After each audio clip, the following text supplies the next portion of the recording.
Esse é o Ancapsu e nós vamos falar agora sobre o documentário Electric Money, um documentário da HBO que fala sobre o Bitcoin, né? Pô, muito interessante o documentário, mas em determinado momento, lá pelo final, o jornalista que está fazendo o documentário fala que o Satoshi Nakamoto é o Peter Todd.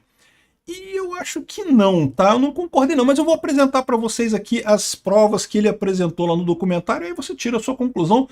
Mas o mais bacana da coisa é a resposta do Peter Todd a isso. Vamos entender esse assunto aqui. Essa notícia foi sugerida por John Dillon, Bitman e várias outras pessoas. Obrigado aí ao pessoal que sugeriu notícias lá no nosso site, no visãolibertaria.com.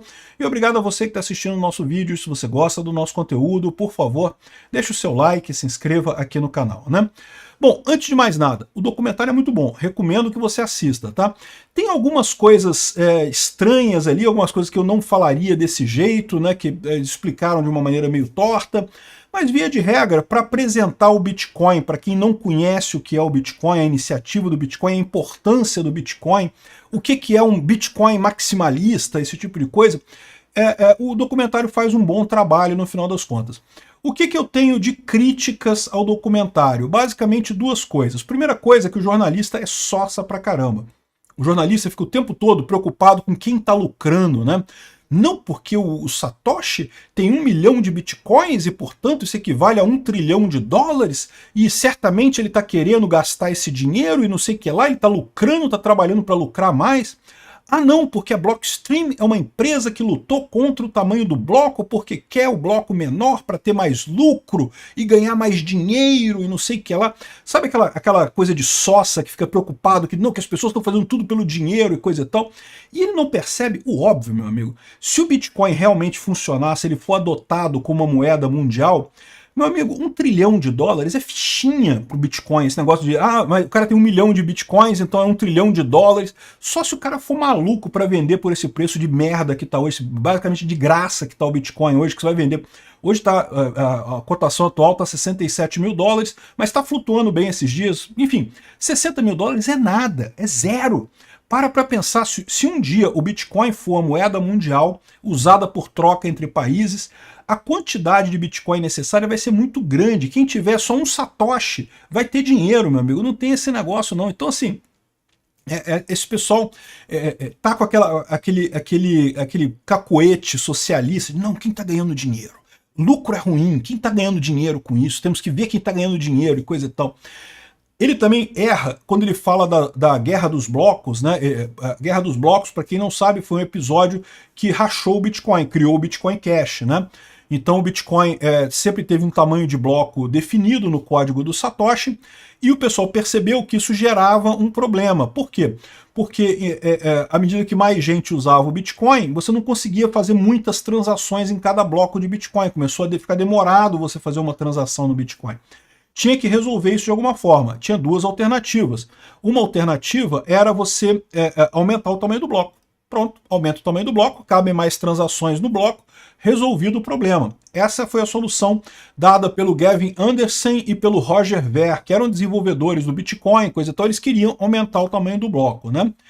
Por outro lado, havia outros desenvolvedores do Bitcoin, inclusive o Peter Todd, o Adam Back e vários outros, que viam de outra forma, que preferiam mudar a forma da criptografia, a forma de armazenagem da transação para que ela ocupasse menos espaço e assim coubessem mais transações no mesmo bloco, né? Então você tinha essas duas alternativas para resolver o problema, e aí teve a grande briga. Tem lado positivo e negativo nas duas coisas.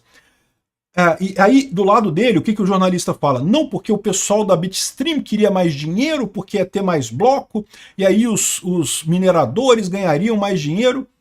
Que é lorota, isso não faz sentido, porque os blocos continuam sendo minerados a cada 10 minutos. Não interessa se é um bloco maior ou se é um bloco mais compactado, né, que é o que acabou prevalecendo, né? O bloco continua sendo minerado na mesma época. Então, assim, essa desculpa de que, não, o pessoal queria mais dinheiro. E é outra coisa também.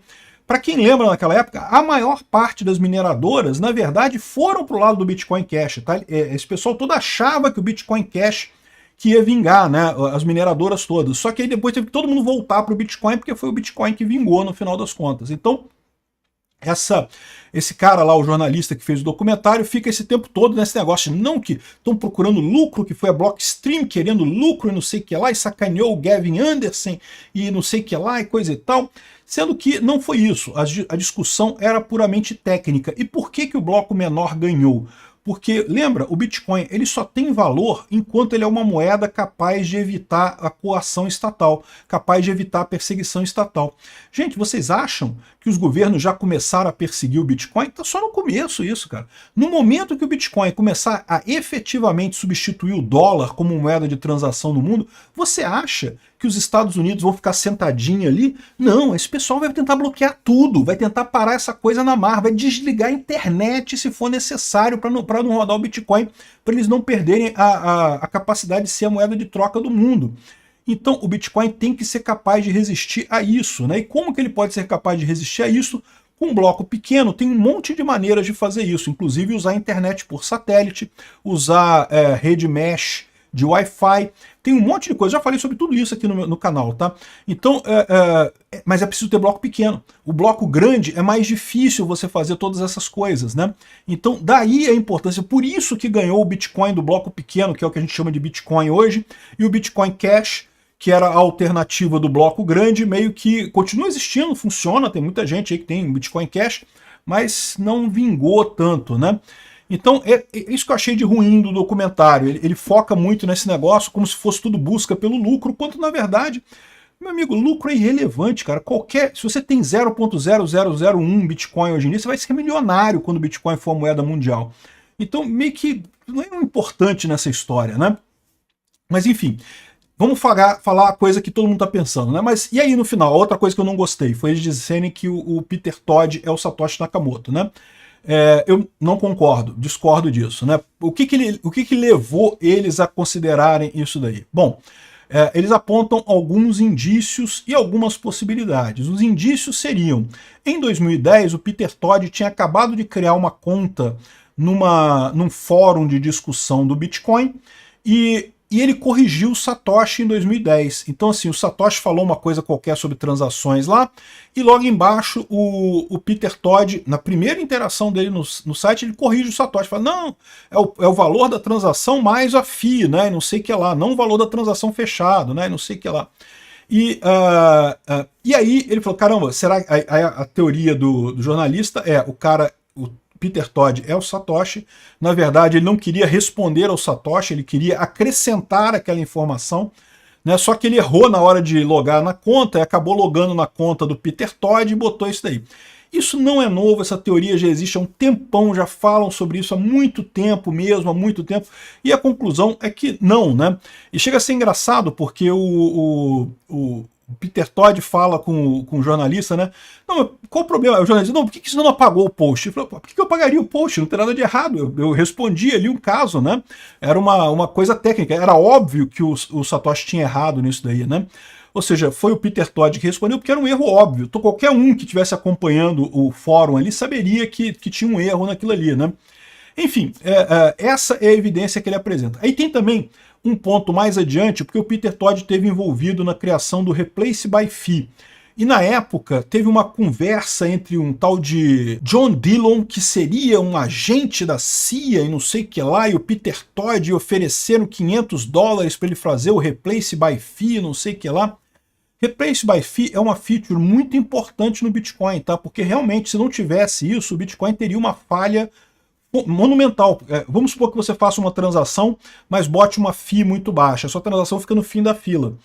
Dependendo de como é que suba o preço de transação, sua transação não vai fechar nunca, porque ela vai ficar para sempre no final da fila e nunca vai ser concluída. Então é importante ter um mecanismo de replace by fee para você poder substituir, né, para você poder garantir que a sua transação vai acontecer, né?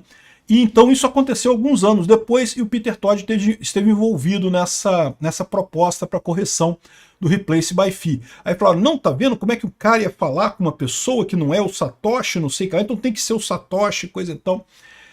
É uma besteira, tá? As evidências que ele mostra não é nada. Mas o mais engraçado foi a especulação que ele fez, que era a seguinte, né, que não, porque pode ser que você tenha usado um pseudônimo, né, de Satoshi Nakamoto, não porque você tivesse preocupado com o anonimato, mas simplesmente porque você era um garoto muito novo, né? E de fato, O Peter Todd é relativamente novo, né? Na época do Bitcoin, na época da invenção do Bitcoin, ele teria 22 anos. Então, a ideia do jornalista é, não, você usou um pseudônimo porque você era muito jovem e não ia ter respeito entre a comunidade de criptografia e coisa e tal.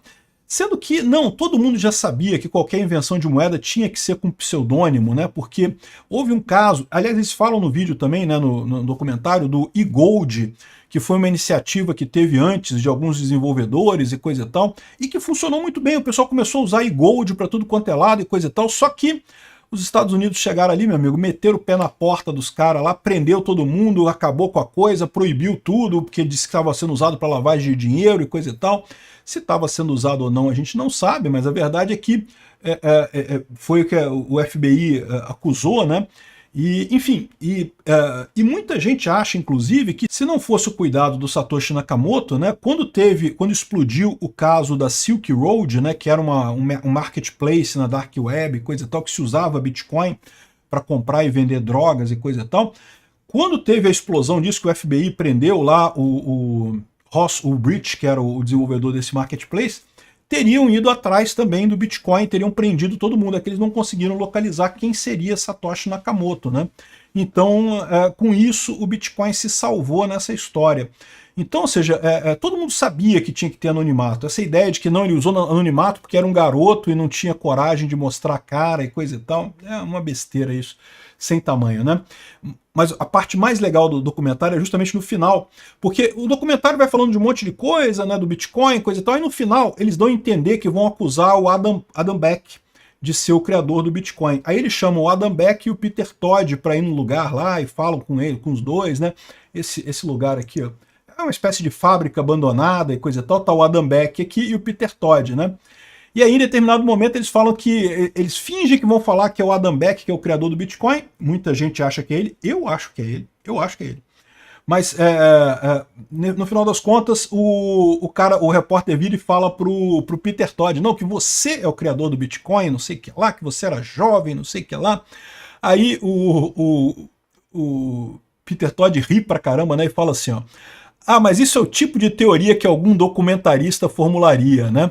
Estou avisando, vai ser muito engraçado quando você botar isso no documentário e um monte de bitcoiners assistirem. Aí o jornalista todo sem jeito assim, eu não acho que eles vão ficar felizes com essa conclusão. Você é uma pessoa muito polêmica na comunidade. Olha o jornalista achando que o pessoal acha importante quem é o dono do Bitcoin, quem foi o inventor do Bitcoin. Ninguém tá nem aí para isso, quem é o inventor do Bitcoin. O importante é o Bitcoin. A ideia do Bitcoin é justamente ele existir independente do inventor dele, né? Aí o Peter Todd complementa. Eu acho que muitos deles vão gostar se você for por esse caminho, porque será outro exemplo de jornalista realmente errando o objetivo de uma maneira que é muito engraçada, né? Aí o jornalista fala assim, mas qual que é o objetivo? Aí o Peter Todd, o objetivo é fazer o Bitcoin a moeda mundial. E pessoas como você se distraindo com bobagens vão acabar ajudando. Né? Ou seja, o que ele fala é que o jornalista falando um monte de merda, um monte de bobagem, engraçado pra caramba, mas o documentário tá aí. Um monte de gente que não é do nosso meio, que nunca viu o Bitcoin em detalhes, que não entende a coisa, vai ser apresentado ao Bitcoin, vai entender pelo menos o básico da coisa, né? A importância da coisa, enfim. E, né, quem sabe, não vai ajudar a disseminação da informação, a disseminação do Bitcoin, né? A adoção do Bitcoin. Ou seja, o que o Peter Todd falou, beleza, vai nesse caminho aí, vai ser engraçado pra caramba, o pessoal vai rir pra caramba, e no final das contas você vai estar seguindo no caminho esperado, o caminho de divulgar ainda mais o Bitcoin, né? Bom, outro dia eu vou fazer um vídeo explicando o que eu acho que é o Adam Back, tá? Mas de qualquer forma, achei muito bacana o documentário, vale a pena ver, e deixa eu falar pra vocês, vocês sabem, eu sou embaixador aqui da Coinex. A Coinex é uma exchange global que funciona aqui no Brasil para você comprar Bitcoin aqui na Coinex. Você cria sua conta usando o meu link aqui embaixo para me ajudar, tá? Cria sua conta e compra aqui, ó, Third Party Trading. Aqui permite que você compre o USDT, BTC, o que quiser aqui no Brasil. Você pode comprar com Pix, com Apple Pay, tem um monte de alternativas aqui para você comprar o Bitcoin aqui e depositar lá na Coinex, né? O meu desafio lá agora, obrigado a todo mundo que se cadastrou lá na Coinex com o meu link, realmente eu fiquei com um número muito grande de pessoas lá dentro, mas agora o pessoal lá está querendo o objetivo de volume de negócios. Então, quem puder fazer transação de verdade, puder comprar uns Bitcoin lá, puder fazer alguma transação bacana lá na Coinex, se não for te atrapalhar, tá, gente? Eu não quero que ninguém saia do caminho para me ajudar, não, mas se não for te atrapalhar, se você puder fazer isso, fazer a transação lá pela Coinex, você vai estar me ajudando aqui nesse meu programa de embaixador lá da Coinex, né? É bem simples mesmo. Eu tenho comprado nessa Simplex aqui. Todas as vezes que eu comprei aqui, deu certo sem problema nenhum. Então nunca tive problema não. Mas tem as outras todas aqui, de repente, quem quiser experimentar aqui. Algumas estão dizendo até que o valor do Bitcoin está até mais caro. De repente, aí é ruim, né? Porque se você comprar Bitcoin, você vai ter que pagar mais caro pelo Bitcoin. Aqui não está num preço razoável, que é o preço mais barato de todos aqui do Bitcoin, ou seja, o ideal, né? Então é isso daí, galera. O meu link está na descrição aqui do vídeo. Quem puder se inscrever lá na Coinex com o meu link, eu agradeço. E quem puder fazer umas transações lá, comprar umas coisas lá também, vai me ajudar bastante. Obrigado por assistir o vídeo até o final. Além de curtir, compartilhar e se inscrever no canal, considere se tornar patrocinador com valores a partir de R$ 1,99. Clique no botão Seja Membro abaixo para saber as condições e vantagens de patrocinar o canal. Mais informações sobre o nosso projeto, visite nossos sites indicados na tela.